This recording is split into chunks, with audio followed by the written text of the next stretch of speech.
Welcome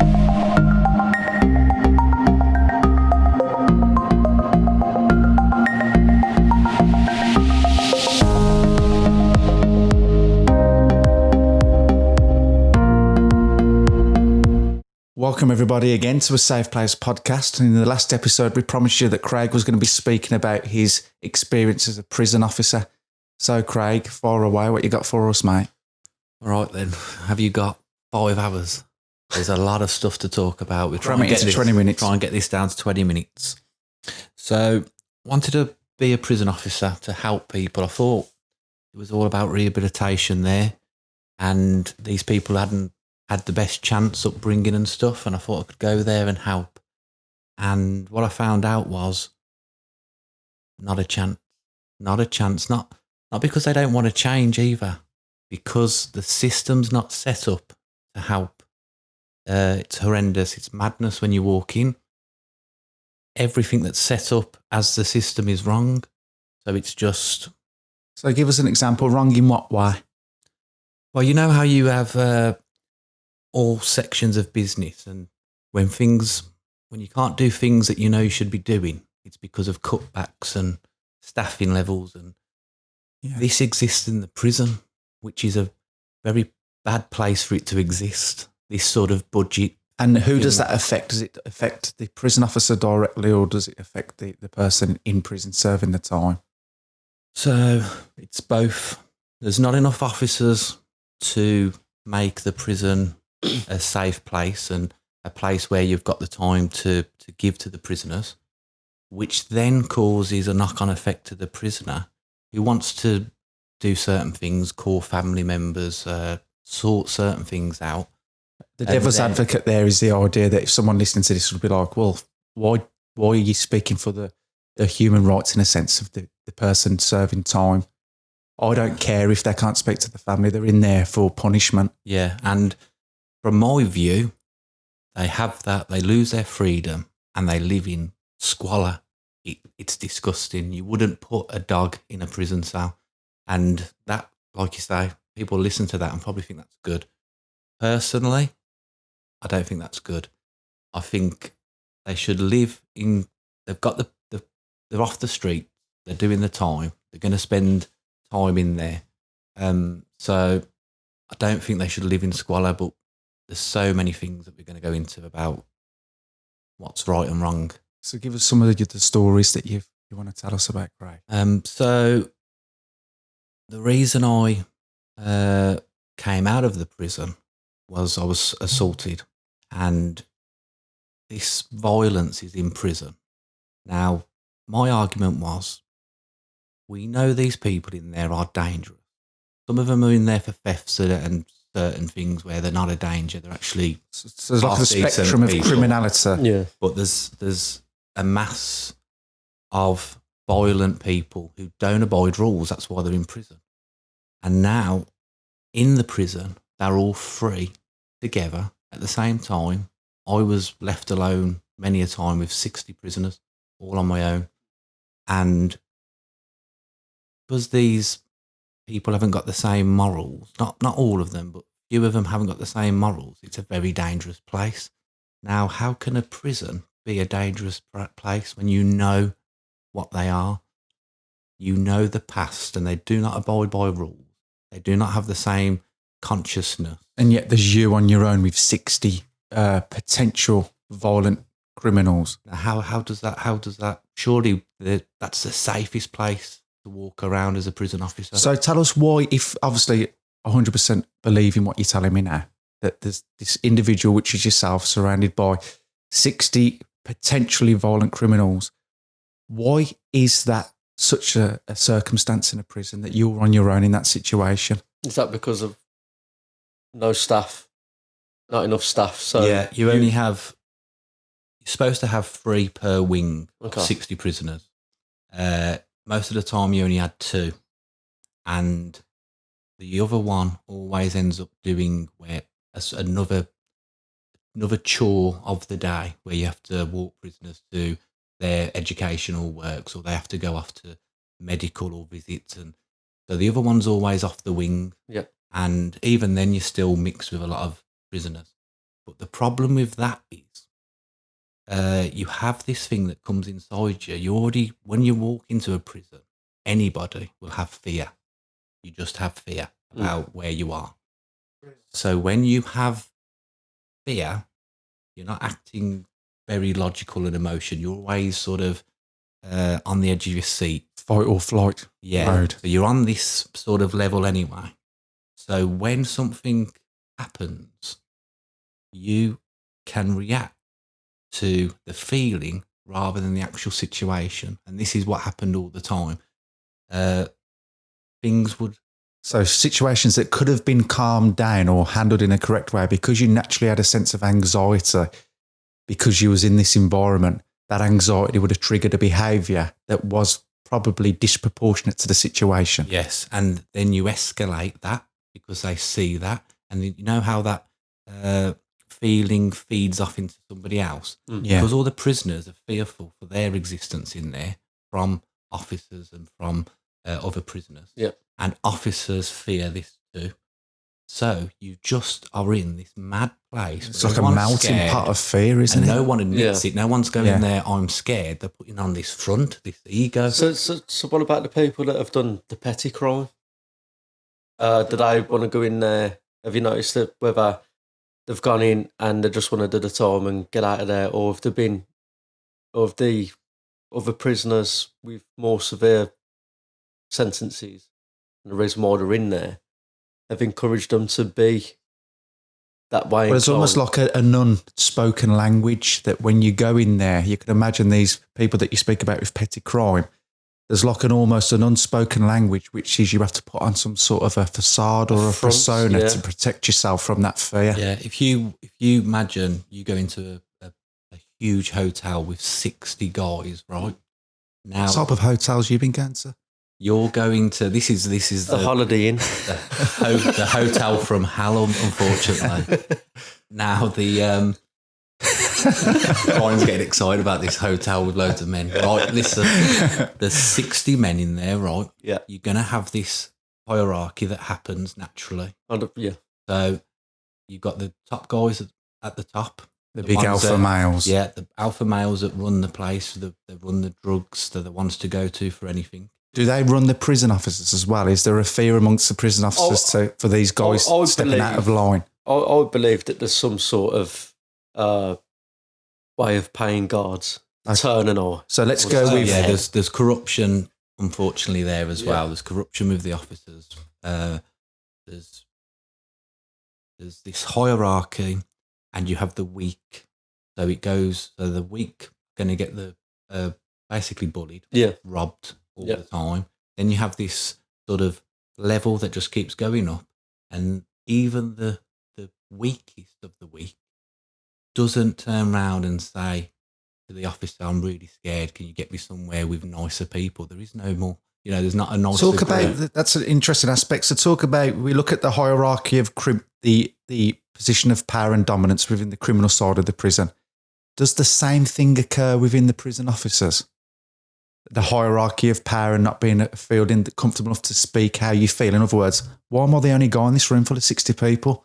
Can't you speak up and say, I don't feel comfortable with this? Well, you know what? I've got a lot of friends on Facebook from the prison, and I know that they won't like the way I'm talking about this because, unfortunately, some of them, not all of them, there's some brilliant prison officers in there that could be totally 50-50, as in, I know I've got a job to do, but I also respect you as a person to carry out what you want me to carry out. But there's also this natural human desire that this person has done something bad and we shouldn't help him, even if he wants a cereal bag for breakfast and he hasn't eaten for 2 days. No, he's a paedophile. He was a rapist. We know their crimes, and that judging shouldn't happen. That becomes, one could argue, a criminal mindset inside the person that's there to control the criminality in the prison. Does that make sense? So the officer that isn't in there because he's committed a crime, through having the mindset that that person deserves to be in some sort of suffering because of what they've done in the past, he now develops a mindset which is heartless and emotionless towards the criminal, which a lot of people listening again would say, I don't care. They're in there for a reason. That we've got to show them no heart whatsoever. Well, I can tell you a story now about why this is so important to be this 50-50, to accept them for the human behaviour has taken them into the custody of the prison officers, but then we have to act on the for their human rights. We have to make sure they're okay and living in conditions that are bearable. Yeah. So if you've got petty crime to severe crime, are they still mixed? Yeah, completely mixed. You could have so you could have a person that's just say invaded, say taxis. Next to a murderer Or in the you've cell, got sharing the council cell. tax. Yeah. Something as silly as council tax. That's crazy, isn't or it? As TV licence. That's the best one. Yeah. I've heard of people going to prison because they haven't paid the TV licence. So they would be mixed with, say, a murderer. Right next door or in the same cell. And that's just not fair in general, because this was because of the and the murderer could even corrupt the person that's just avoided council tax. Well, imagine evading your council tax. Imagine evading your council tax, then you're in a prison cell with somebody that has been done for attempted murder. It's just crazy. ABH, GBH, and they'd still be put next door. So there's no. Obviously, you've got different wings to it. Ron is completely shocked by this. No, but I can't believe that. That's. But the amazing thing is, what about if the murderer gets corrupted by the one who doesn't pay his TV licence? The murderer ends up coming out of prison and won't even pay his TV licence as well as murder people. You know what I mean? You gotta know. Works both ways. It's amazing, that is. I genuinely thought that this is the different levels of crime. There'd be different wings for that. Yeah, and that's what it should be. That's the ideal system. Well, this is the. Let me just tell you about the prison. The category of the prison had people that wasn't finished their court trial.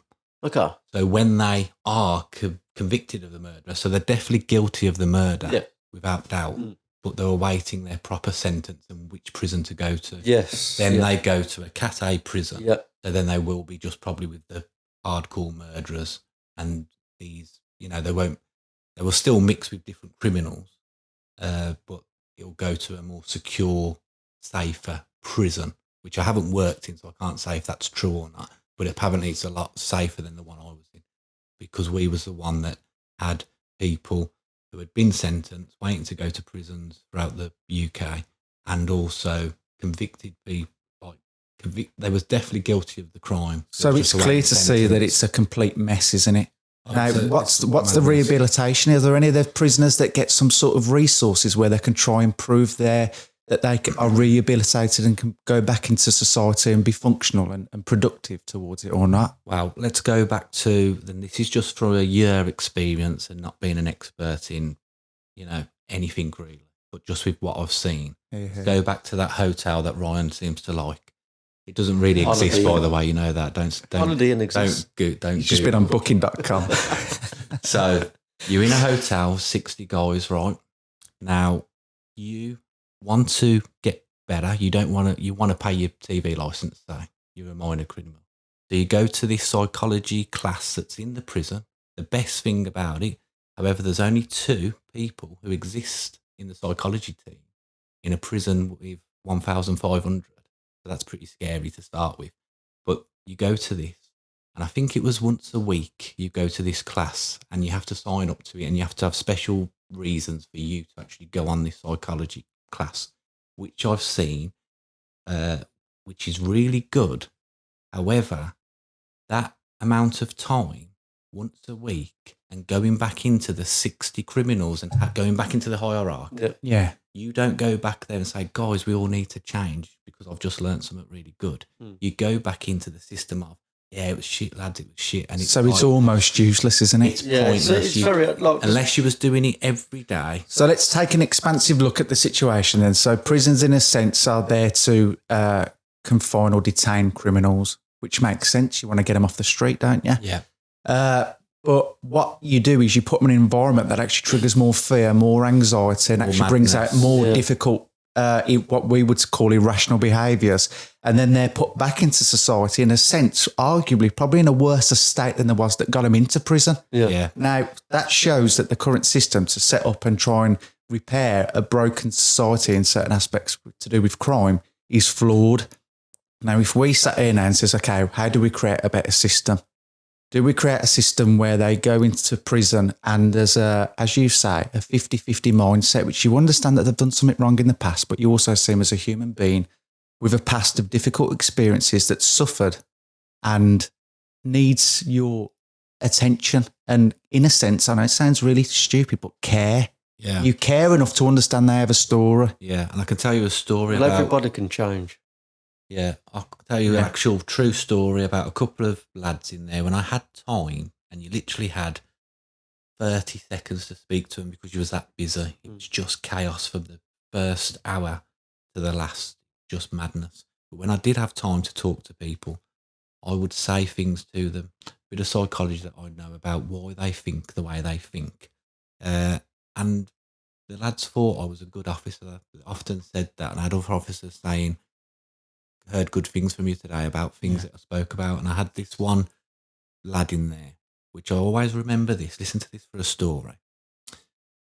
Always used to banter, and they give you a lot of banter. With me, it was the bald head and taking the mickey out of me. But you just have to like take it. You have to put on that show of like, you know, you can't cry. In the toilet, I used to. But the this one lad used to banter, and he used to wind me up because he was very good at taking the mickey. Even if I got him back, he would take the mickey and go one step further. So one of these days, I wound him up, and he snapped at me and walked off. And it wasn't like him; he was always just a bit of banter, and that's what he would do. So I followed him down. I was like, "You're right, just joking, like we always do. Usually, you always get the better of me."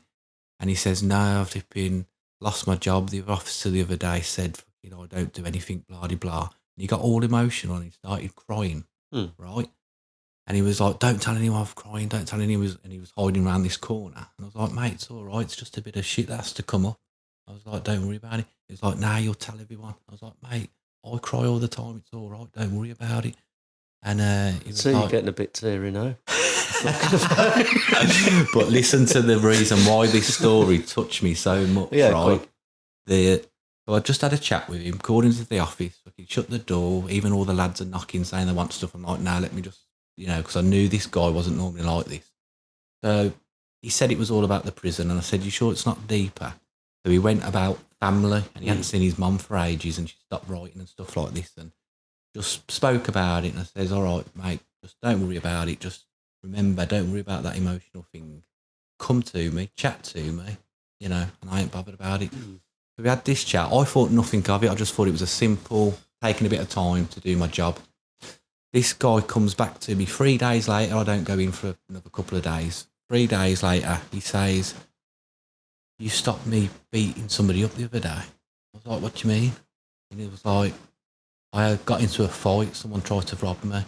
And I was going to get a wooden thing and hit them over the head.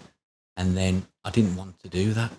And I says, what was that to do with me? And he was like, "Because you said those things when it was all right to cry and it was all right. It got all this crap out So of me." a genuine sense of care and compassion on your side became that new energy inside of him, rather than fear and anxiety being the thing that perpetuates even more That crime. just blew my mind. It was like, Jesus, he learnt from one conversation in a bit of time with someone just saying, you know, probably accepted him more than anything.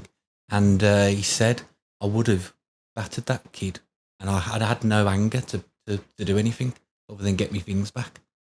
And so it's that thing that we speak about in a lot of the podcasts we talk about, is the idea of finding better ways to love people. That one of the one of the solutions, the formula of love, is the idea that people become more loving or understanding or more compassionate or more gentle or calm. And the system that's currently in place in the prison, which is everything evolves. Prisons would have been a lot worse than there was 200 years ago. And it's evolving in a direction where people like yourself can actually sit down with a prisoner that's going through some sort of emotional suffering and actually give him those 10 minutes to speak to him. Some of the officers did, and some of the officers were good, as in, I suppose they had learnt the life skills and had the experience to be able to do this. Yeah. But some of the guys, rookie guys, would, and some of the guys that had been there for 30 years were just cold. You've committed a crime. I don't have to do anything for you, no matter what you're. And did they make a better prisoner, or did they make a worse prisoner?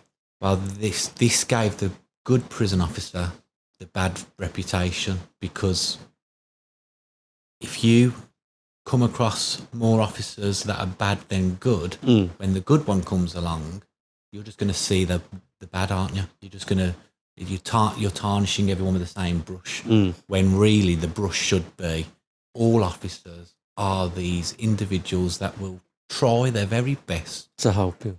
To do what they have to do to get you through your time, rehabilitate you, so you go out and you don't come back. Okay. Well, Craig, I'm really grateful for you sharing that story. It's a good story and a bit of a shocker. I know, I couldn't believe it. Yeah. And the more we went on, so maybe do a few more different podcasts, but later on, maybe part 2 of this, part 3, part 4. Yeah. The stories that come out of it shock you even more than that. All right. Thanks, Craig. Thanks, everybody, for tuning in.